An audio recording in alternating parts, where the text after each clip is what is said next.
Hey folks, this is Steven with Outbox Sound. Thanks for checking out our YouTube channel. Question: are you looking for the answer to the never-ending question of analog versus digital and all of those workflows? Me personally, I like a little bit of both, and in this video, I'm going to show you my workflow. We'll take a quick tour of my setup and my Pro Tools template and how I bring everything together. So sit back and enjoy. All right, so let's take a look at the template.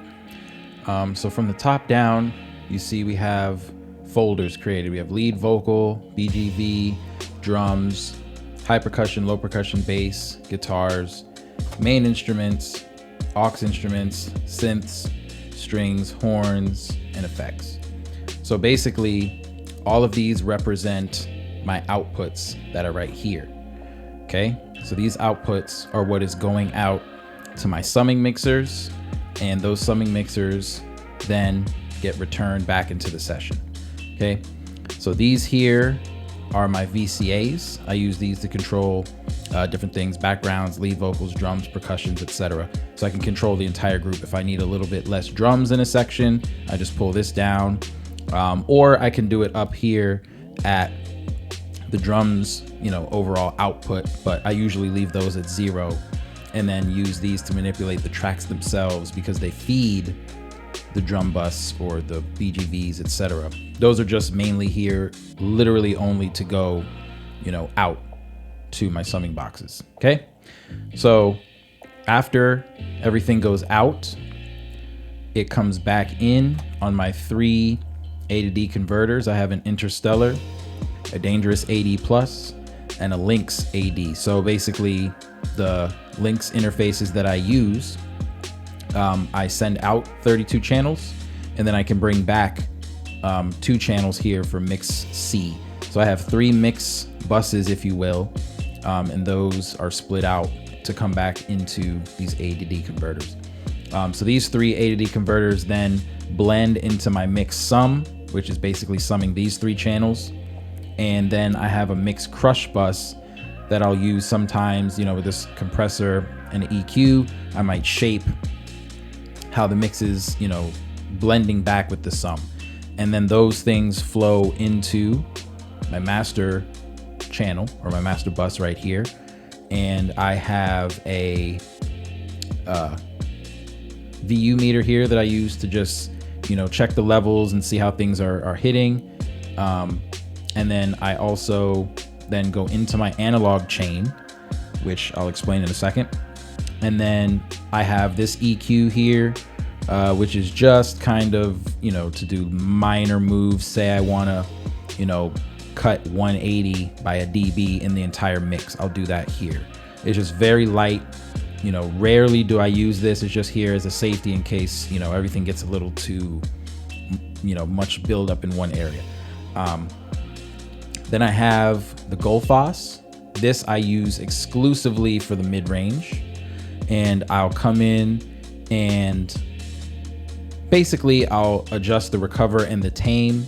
And essentially what that's allowing me to do is keep the tonal balance clear in that area. It's just a little nudge to make sure everything is behaving the way it should. Sometimes it helps clear things up a little bit for me. Sometimes I'll go back into the mix to fix some of these things. It just depends on how the song is sounding. Sometimes I won't use it at all if I think I nail it the first time. And I usually will dial this in towards the end of the mix just to kind of open the mid-range up just a little bit more.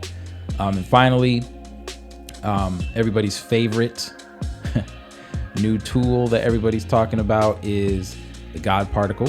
I mix into that from the beginning, like Jason Joshua has said.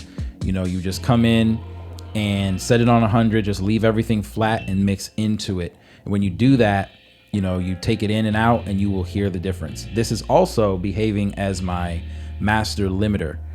So what will happen is, the track comes in, and then once it hits the limiter, I'm boosting 4 dB, pushing into it. So for me, I mix into the limiter from the beginning, and that is what goes to mastering.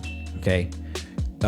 Contrary to popular belief, that can be a strange thing for some people. People don't, they want to take the limiter off before mastering, etc. but I'm only using it and it's only hitting about a dB here, a dB and a half there. So your transients are being preserved. It's up to you to build the mix, you know, so that your transients aren't getting squashed and hammered as you go. So basically, you know, by the time the mix reaches the God particle, I've done my saturation, compression, all of those different techniques that we all know and love. And if not, we'll have more on that later.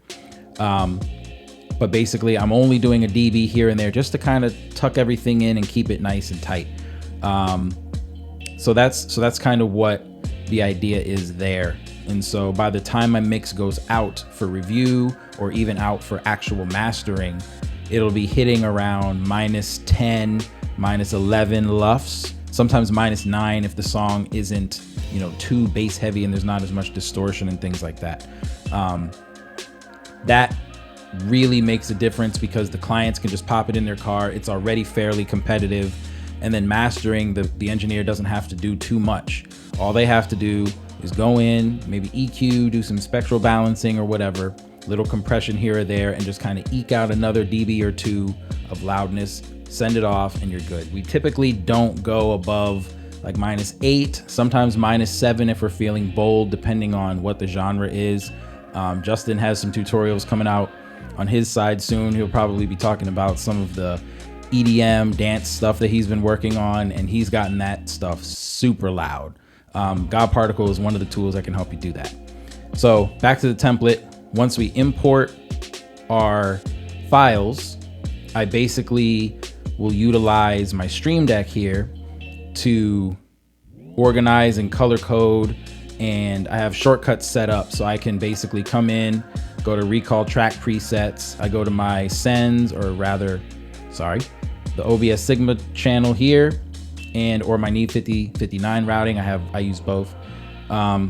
And so I can send a track to be, you know, processed through this preset. And essentially what happens is it'll do color coding, it will do routing, it'll send it to the correct bus channel here. And then by the time I'm ready, all I have to do is put it in the correct folder. And so it's in order, in the colors that I like. And then I have a group set up for these folders, which selects all the folders for me.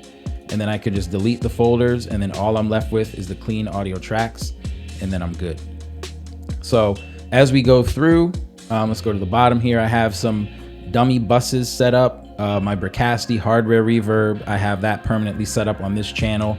You know, it's just easier than trying to instantiate it every new mix or whatever. I try to keep everything flat and open so that every mix is separate and something new is happening each time.